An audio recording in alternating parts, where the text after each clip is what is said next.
Michihito Kageyama, who is the author of the book Opening Concepts that we're kind of studying in this section of the course, um, is generally known as Michi.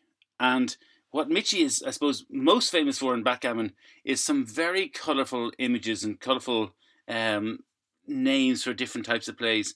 And we've hit one of them now with Proverb 4 in this book, Opening Concepts. And Proverb 4 was called Break the Mountain, which in itself is it's kind of an interesting phrase.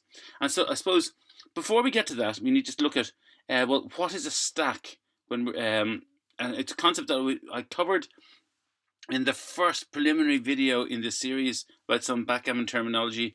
And a stack, basically, we start the game with two big stacks. On our 6 point, we have a stack of 5 checkers. A stack means where you have more than 3 checkers on your midpoint, on a point. More than 3 checkers on a point is called a stack. We have 5 there on our 6 point. We also end up with 5 on our midpoint, our 13 point. And those stacks are seen as liabilities by backgammon experts. They're very rigid. They're very inflexible. We're kind of putting all our eggs in one basket. And I suppose this is how I think of them. Dirk Sheeman, the world number 1, was in Ireland recently for the Irish Open, and I heard him talking before, and he kind of linked backgammon to soccer tactics, and definitely I've coached an awful lot of sports, and that's why you hear me talking about goal points and silver points and things like that. And the way I see stacks is it to make it similar to a sports team. Let's say a soccer team.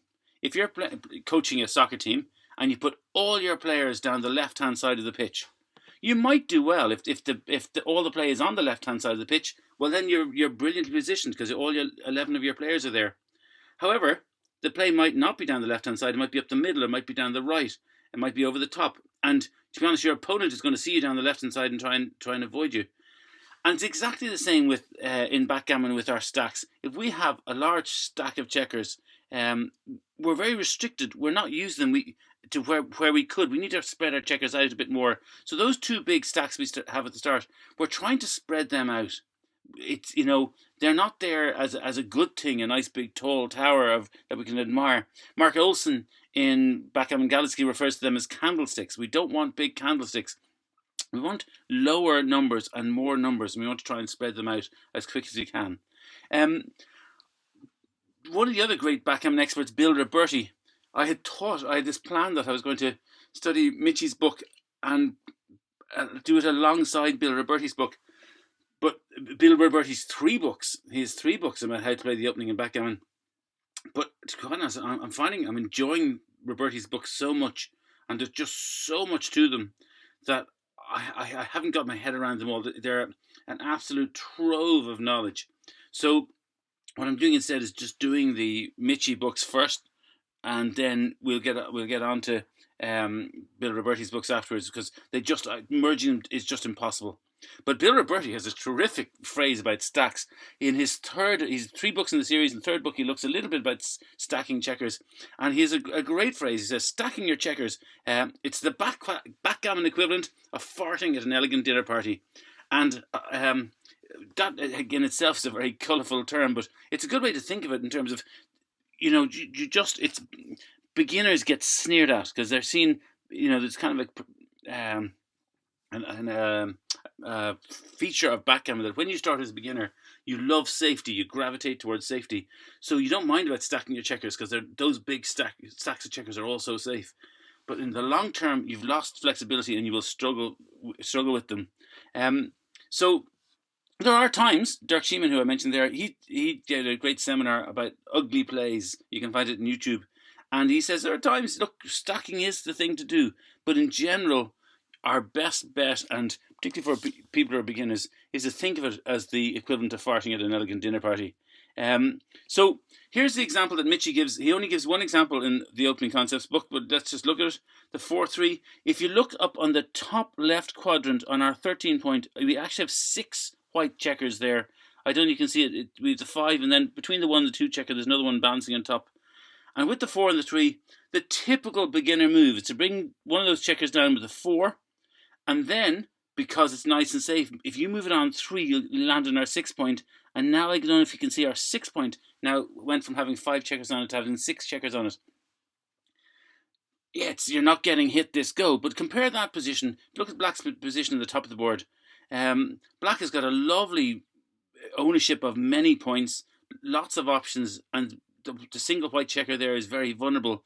The single black checker in the bottom right only has to pass a couple of hurdles and it's free. So for that reason, we want stacking is never a good thing. You're farting at the dinner party. So instead, let's just look at that position again. Yes, we can come down with the 4, but we should also come down with the 3. We could be hit.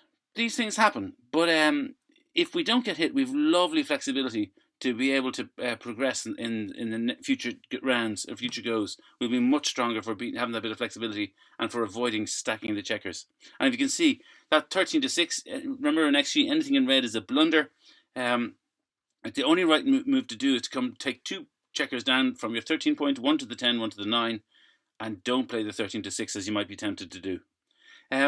Here's another example. This isn't from Mitchie's book, but it's from a seminar Mitchie gave to the women in Backgammon.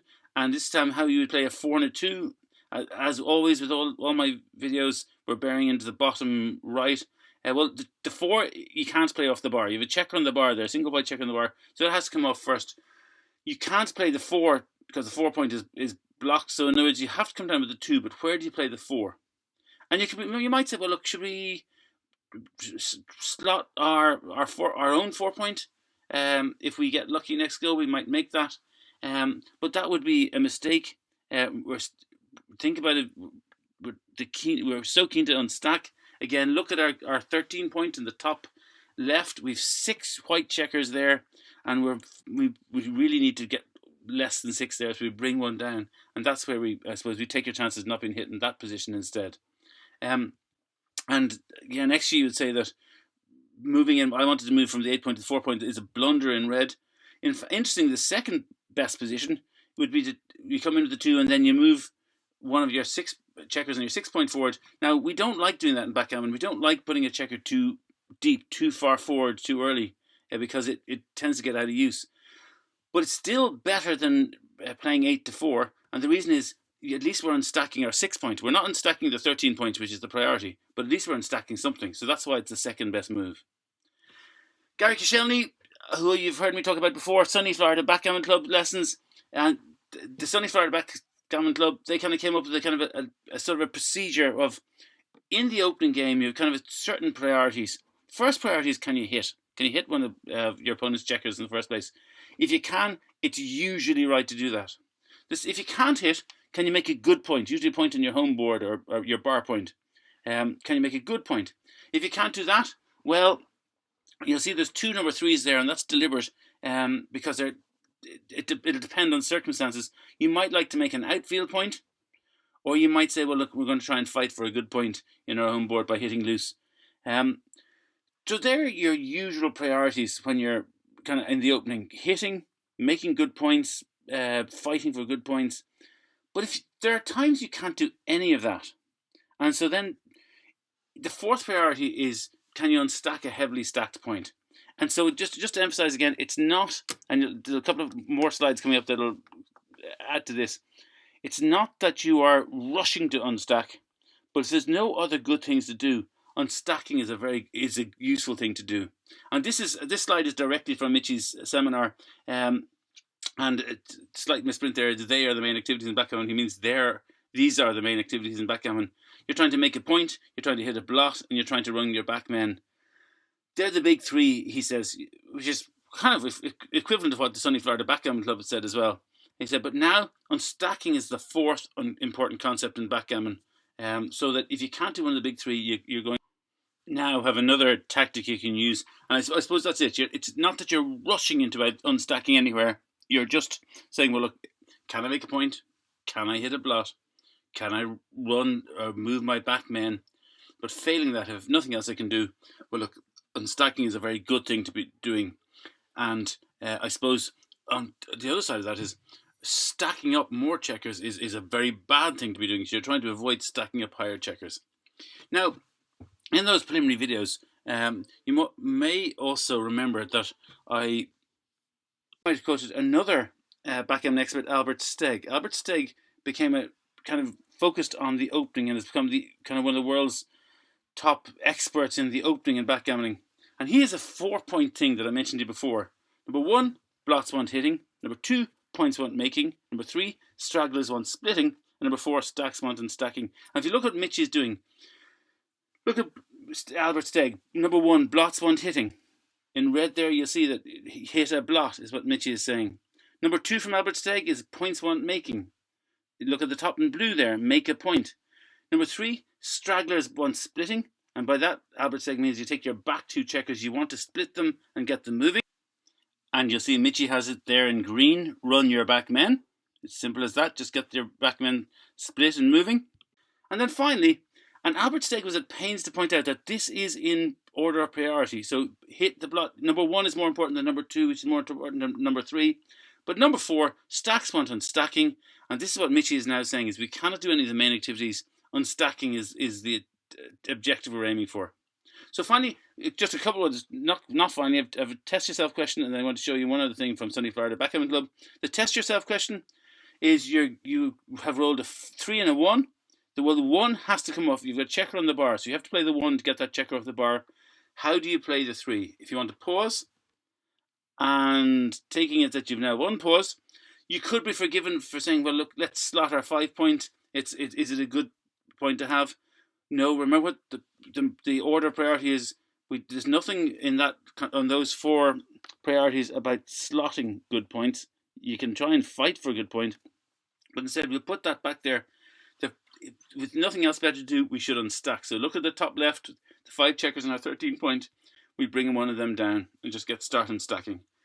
And anything else is a blunder. So just slotting your 5-point there is an 88 millipoint blunder. Finally, I just wanted to show you something from Sunny Florida Backgammon Club. Gary Shelley uses the very opening, White's first roll. Now Black has rolled a 5-1 and has brought one from their 13-point down and split the 1. Gary Shelley just wants to show how would you play a 2-2 here. And usually with a 2-2, with 2s generally, if you roll 2s in the early part of the game, you definitely want to take 2 from your 6-point and move them to your 4-point. So we'll bring 1 down and 2 down. Anytime you roll double 2s in the opening game, you're going to do that. But that's unstacked our 6 points, but we can also use those 2s to unstack our midpoint. So we can bring 2 down safely from a midpoint. And now we have a lovely balanced position. Lots of different numbers going to roll really well for us for the rest of the game as a result of this. So that's the right thing to do. They point out, though, in that game, well, surely with double 2s, someone asked the question, surely with double 2s you can move from the back. So look at our 2 back men. We could go a 2 and a 2 and use the 4 2s, and we've made our opponent's 5-point our golden anchor, so to speak. And surely our golden anchor is the thing to do.